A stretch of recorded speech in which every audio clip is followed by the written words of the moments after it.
بسم اللہ الرحمن الرحیم۔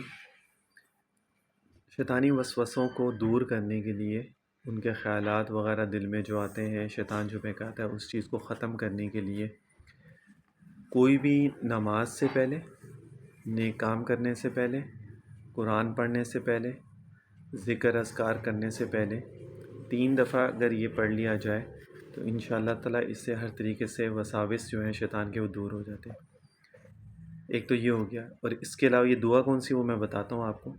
اور دوسرا اس میں یہ ہے کہ ہر نماز کے بعد 7 دفعہ اگر لا حول ولا قوت الا باللہ العلی العظیم اگر پڑھ لیا جائے اور اس کو اپنے سینے پہ دم کر لیا کرے ہر نماز کے بعد، تو انشاءاللہ تعالیٰ اس سے بھی ہر قسم کے وسوسے جو ہے نا وہ ختم ہو جاتے ہیں۔ دعا کیا ہے؟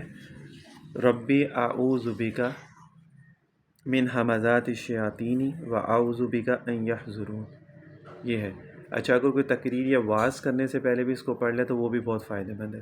جیسے کوئی خطیب ہو مسجد کا، یا کہیں ویسے تقریر کرنے جا رہا ہے، کوئی جلسہ ہے، کچھ ہے، تو وہاں پر بھی اس کو پہلے 3 دفعہ پڑھ کے اور پھر اس کو جو ہے نا تقریر کرے تو انشاءاللہ تعالیٰ فائدہ مند ہے۔ تو اس طرح نماز، ذکر، کوئی بھی نیک کام کرے اس سے پہلے 3 دفعہ اس کو پڑھ لیں تو انشاءاللہ تعالیٰ اس سے بہت فائدہ ہوگا۔